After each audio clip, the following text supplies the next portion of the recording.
Cuando un obispo publica un libro como este que pude publicar el año 2016, Sexo con alma y cuerpo, que no escribí yo solo, sino junto a un especialista en educación afectiva y sexual, les aseguro a ustedes que parece que se removiesen los cimientos de este mundo laicista. Y tuve que escuchar algunos titulares de esos que quedan para los anales. Obispo intenta controlar las conciencias de los jóvenes, y etcétera, etcétera. Bien, ¿por qué resulta que hablar de la sexualidad resulta tan revolucionario? Les invito a compartir esta charla sobre la educación de la castidad a nuestros jóvenes y a nuestros adultos.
Educación en la castidad. La primera pregunta es, vamos a ver, ¿es cierto eso de que la Iglesia está obsesionada con el tema del sexto mandamiento? ¿Es cierto eso de que la Iglesia siempre está hablando del tema de la sexualidad? Si uno hiciese caso a las acusaciones que recibe en determinados medios laicistas, parecería que eso es cierto. Yo les invito a ustedes a que cada uno responda desde su propia experiencia y no desde los titulares de medios de comunicación laicistas y anticlericales. ¿Es cierto que usted en las predicaciones que ha escuchado los últimos domingos en misa ha escuchado en la Iglesia siempre hablando del sexo? ¿Es cierto eso?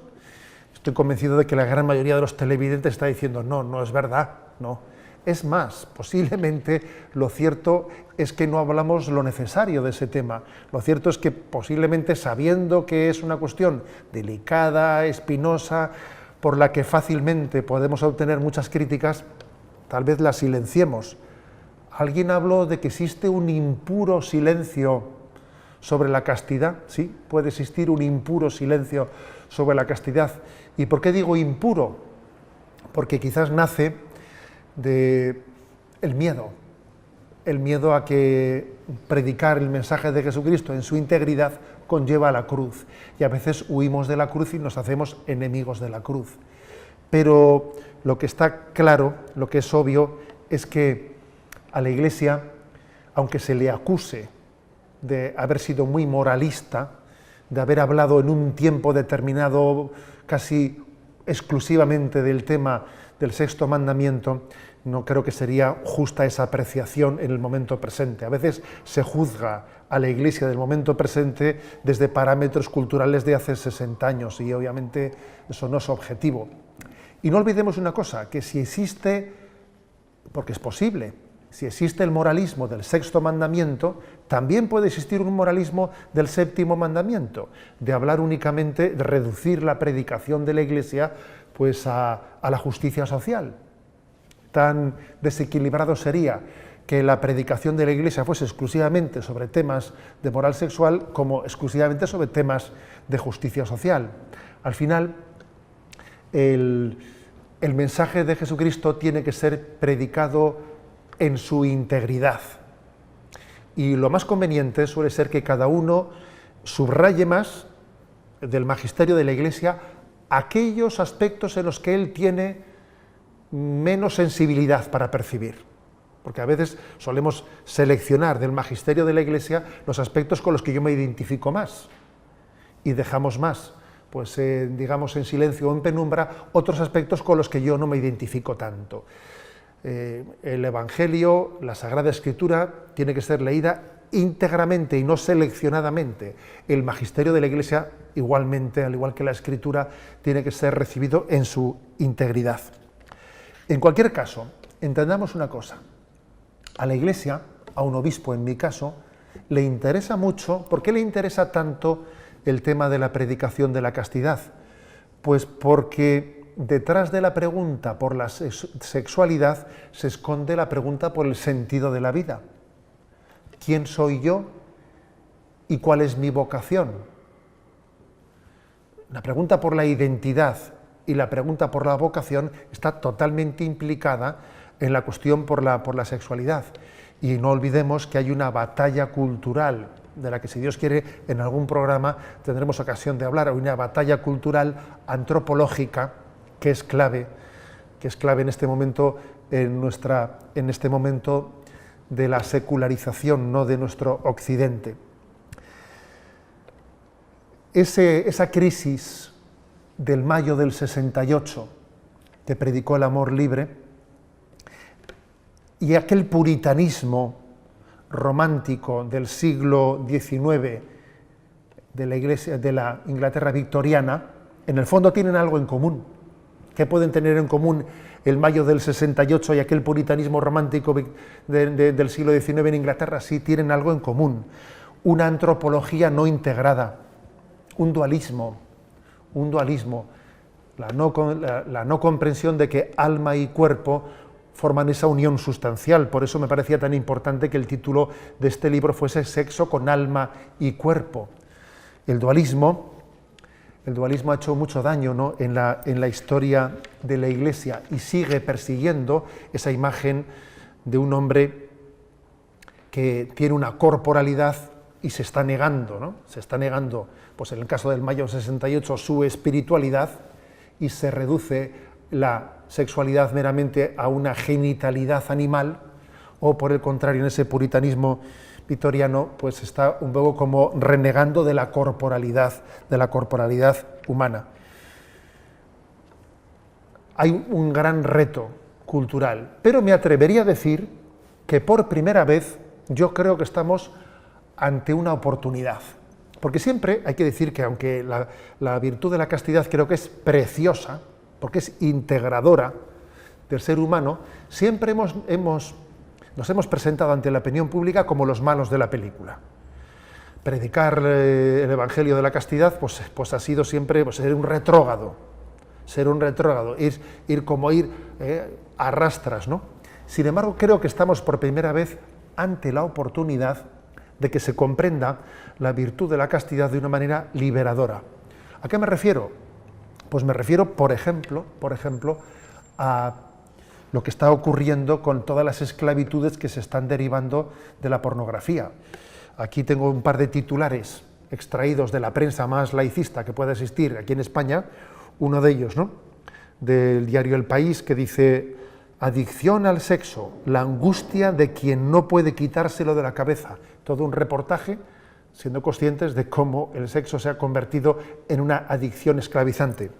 O el diario La Vanguardia publicaba otro reportaje en el que comparaba el tipo de influjo de determinadas sustancias químicas adictivas, de drogas, en el cerebro humano, con el tipo de influjo que la adicción al porno crea también en el cerebro humano.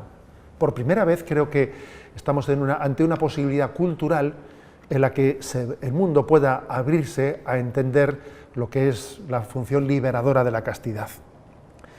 Sin duda, la llegada de Internet a nuestra cultura ha generado un gran, por lo que a la sexualidad se refiere, ha realizado un influjo muy, muy negativo, muy esclavizador.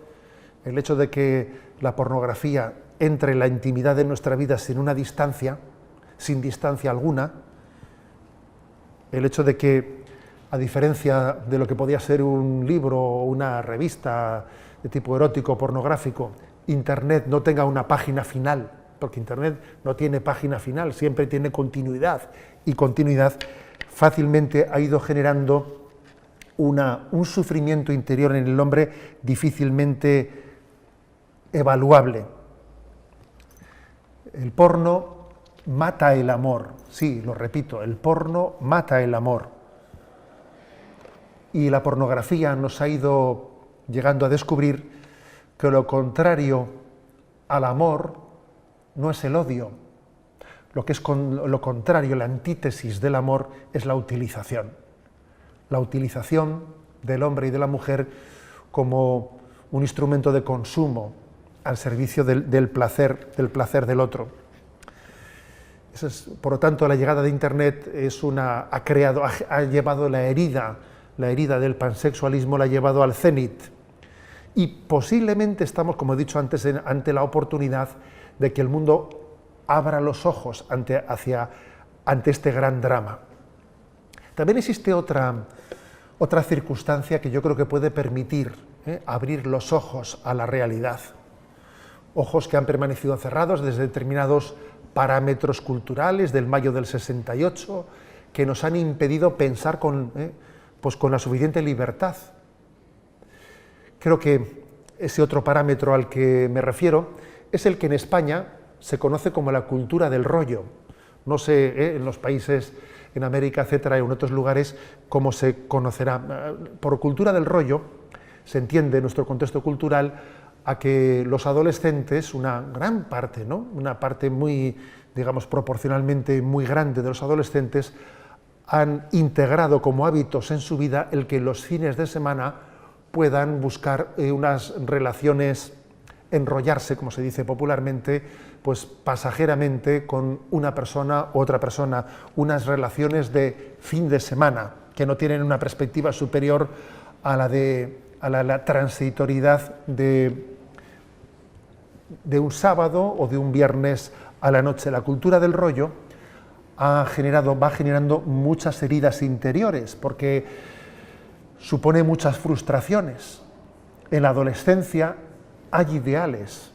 En la adolescencia, en el fondo, hay una aspiración última a ser amado.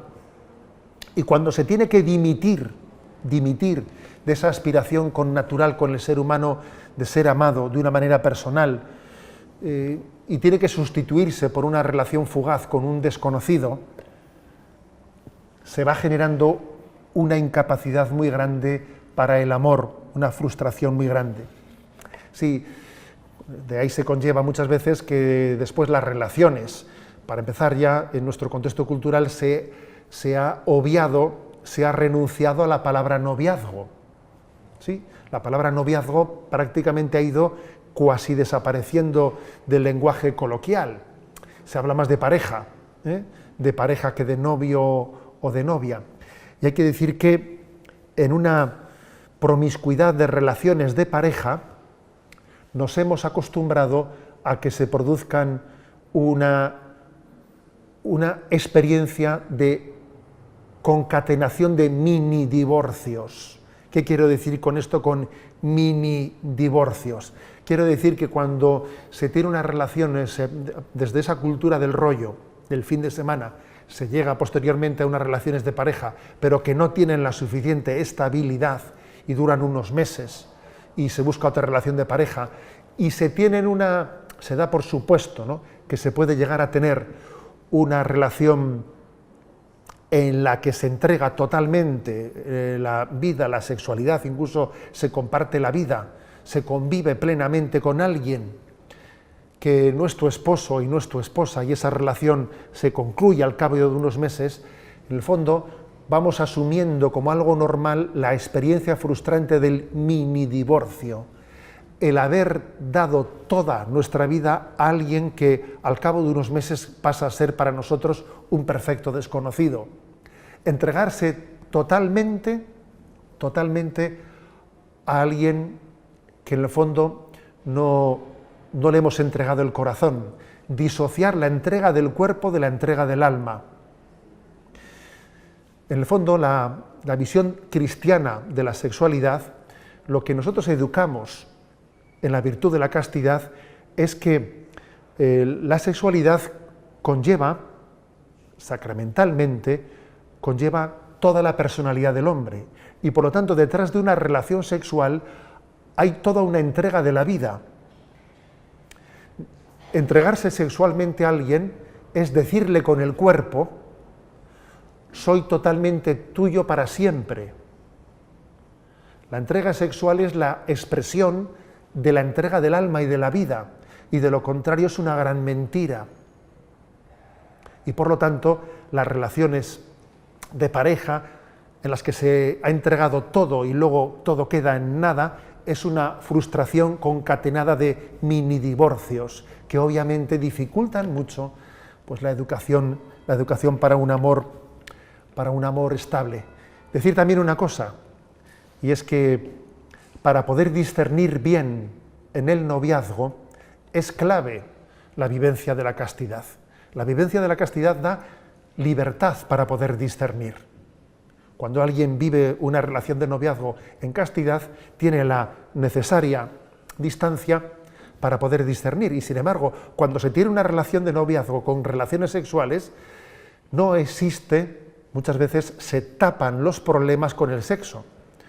Hoy en día los ordenadores ya con las nuevas tecnologías no se atoran o no se cuelgan tanto como antes, ¿no? Pero con mucha frecuencia todos recordarán que los primeros ordenadores muchas veces requerían ser reseteados para volver de nuevo a... Algo así ocurre a veces en las relaciones de noviazgo, en las que cuando hay problemas se tapan con el sexo.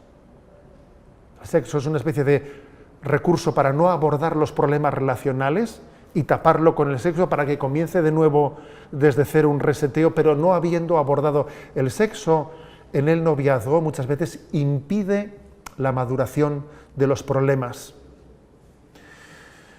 También creo que se añade una malformación desde las administraciones. Sí, desde las administraciones con mucha frecuencia se está haciendo campañas del sexo seguro. ¿Qué se entiende por sexo seguro?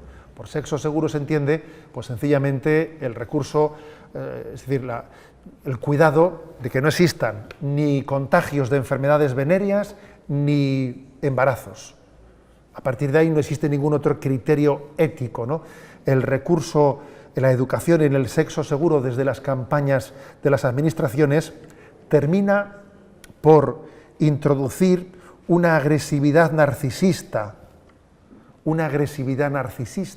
dice el Papa Francisco en Amoris Laetitia. La educación en el sexo seguro promueve una agresividad narcisista en lugar de una educación en la acogida. Posiblemente otro detalle en que es muy políticamente incorrecto y muy pocas personas se atreven a abordarlo, es el influjo tan grande de este tipo de educación en la sexualidad con la violencia de género. ¿Acaso la violencia de género, la violencia machista, no está muy ligada a esta visión de la sexualidad? ¿Acaso cuando la mujer en la pornografía es utilizada como un instrumento de uso y disfrute, acaso no será muy fácil, no tiene una consecuencia bastante lógica que pueda llegar a ser objeto de utilización violenta? ¿Acaso no es una violencia ya más en sí misma, una violencia la propia pornografía y la prostitución? ¿No es eso ya una violencia? ¿Qué distancia, dónde está la frontera entre esa violencia de género, que es un auténtico azote de nuestra sociedad, y la utilización sexual de la mujer? Creo que hay una gran cobardía por parte de las administraciones al renunciar a la educación en la sexualidad. Curiosamente, en otros aspectos sí existe la valentía para incidir en los hábitos de la población. Por ejemplo, pues en España hemos sido testigos de cómo, cuando las campañas de las administraciones se han tomado en serio la educación, pues en la seguridad vial, se ha conseguido mucho, la disminución de los accidentes de tráfico, o cuando se ha tomado en serio pues, las campañas contra el tabaco. A ningún Ministerio de Sanidad se le ocurre hacer una campaña para que fume usted tabaco con más filtros. No, se le dice no fume usted. No se le dice corra usted mucho en coche, pero póngase 3 cinturones de seguridad. No, se le dice no corra. Es curioso, ¿no? Y sin embargo, en materia de sexualidad, nadie se atreve a entender que la educación en la sexualidad tiene que incidir también en los hábitos de la vida y no se puede quedar mediamente en unas medidas pues, de sexo seguro que intenten evitar contagios o embarazos, ¿no? Hay una gran cobardía por parte de las administraciones. La Iglesia tiene un gran reto por delante. La Iglesia, especialmente en sus centros de orientación familiar y en sus colegios educativos, está llamada a educar, en primer lugar, en la educación afectivo-sexual. La Iglesia está llamada también a acompañar en el discernimiento de la vocación al amor. Y la Iglesia está también llamada a abrir centros de ayuda terapéutica, sí, contra las adicciones y contra que acompañen también las heridas. ¿Quién será capaz de hacer esto en este momento? En un tiempo, históricamente, la Iglesia subsidiariamente, pues en la sociedad, aquí, pues en la historia de España, la Iglesia fue la que hizo los puentes para ir al camino de Santiago de Compostela. En aquellos siglos de la Edad Media, la Iglesia era constructora de puentes y la Iglesia subsidiariamente a lo largo de la historia sirvió a la sociedad en aspectos en los que los gobiernos y los poderosos no actuaban. Y en este momento, ¿cuál es la gran acción que la Iglesia puede hacer subsidiariamente? Yo me atrevería a decir que la educación en la sexualidad y las terapias de reparación, de sanación de todas las heridas afectivas que se han ido generando en nosotros. Y decir una cosa más. La educación en la castidad, una de las claves también subrayadas por el Papa Francisco, es una educación que tiene que estar ligada a la educación en el altruismo. Tiene mucho que ver la educación en la castidad con la educación en la austeridad y en la generosidad. Sí, está muy ligado. De hecho, tal vez haya un detalle que muchos desconozcan. La palabra lujo y lujuria tienen la misma etimología, la misma raíz etimológica. Lujo y lujuria. Ambas de ellas vienen de la palabra latina luxus, que significa desviación. Es muy importante educar en la austeridad y en la generosidad para poder luchar también contra la lujuria. Porque la castidad es una virtud que nos permite poseernos, ser dueños de nosotros mismos, para así poder darnos. Cuando alguien no es dueño de sí mismo, y eso ocurre también pues, con una vida de continuos caprichos, cuando alguien está sometido a todo tipo de caprichos en el consumismo, se hace presa muy fácil, no solamente del consumismo, sino también de la lujuria. En definitiva, queridos todos, decir que la sexualidad fue creada por Dios con tres finalidades. La finalidad de la propia identidad. La sexualidad nos ha creado, nos ha definido, nos ayuda a definir nuestra identidad como hombres o como mujeres. La sexualidad también es instrumento, en el plan de Dios, instrumento para nuestra propia identidad y para la entrega de nuestra vida en la vocación del amor. Y en tercer lugar, la sexualidad es el instrumento de Dios para la transmisión de la generación de la vida. Tres finalidades: la propia identidad, la transmisión, la comunicación del amor y la procreación. La finalidad de la sexualidad no es buscar el placer. Eso es un gran timo. Vamos a decirlo claramente. Es un gran timo el que se traslada a nuestros jóvenes cuando se les presenta la sexualidad como un instrumento de búsqueda del placer. Es una gran mentira. Es verdad que el placer acompaña a la sexualidad, pero no es un fin en sí mismo. Como también podemos decir, incluso, fijaros bien, que la propia finalidad de nuestra vida, el fin de nuestra vida, no es tanto la felicidad, cuanto la entrega a servir a un gran ideal, y la felicidad es la consecuencia de haber encontrado ese gran ideal. Quien busca el placer en sí mismo, no lo encuentra. Quien busca incluso la felicidad por sí misma, se le escapa. La felicidad no es un fin en sí mismo, sino es la consecuencia de haberse entregado a un gran ideal. Decir que esto que estamos predicando no solo es hermoso, sino que también es posible. Porque la gracia de Dios nos acompaña, la gracia de Dios no nos deja solos. Y decía el Papa Francisco, le gusta repetir a él mucho, que la fidelidad consiste no en ser alguien con una fortaleza que le permita no caer nunca, sino la fidelidad es saber custodiar nuestra fragilidad. Sí, la fidelidad consiste en custodiar nuestra fragilidad y ponerla en diálogo con el Señor. Somos débiles, somos frágiles. Bueno, pues la virtud de la castidad es para ti. Porque la Iglesia no predica una virtud de la castidad para Superman. Predica una virtud de la castidad para los frágiles que se saben tentados, pero saben que ese ideal verdadero, bueno, bello, el Señor te lo quiere dar a ti, y te lo quiere dar a través de la perseverancia, de la constancia en la búsqueda de su voluntad, de saber confiar en la misericordia de Dios y en la constancia y en la perseverancia. En materia de pureza, en materia de luchar por la virtud de la castidad, aquellos que sufren mucho y tienen muchas caídas, yo muchas veces les he dicho, mira, un consejo, no pierdas nunca la paz, pero no hagas nunca las paces con tu pecado. Y de esa manera llegarás a la meta. Ni perder la paz con tu debilidad, ni hacer las paces con tu pecado. Sé perseverante y Dios te dará el don de la pureza y el don de la castidad.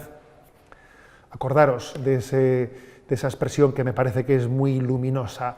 El corazón del hombre no es de quien lo ha roto, sino de quien lo ha reparado. Y la castidad, el perdón de Dios en la castidad, es capaz de regenerarnos y hacernos nuevos, hacernos vírgenes. Dios nos da un corazón virginal cada vez que nos abraza y nos perdona y nos hace nuevos. Un saludo a todos.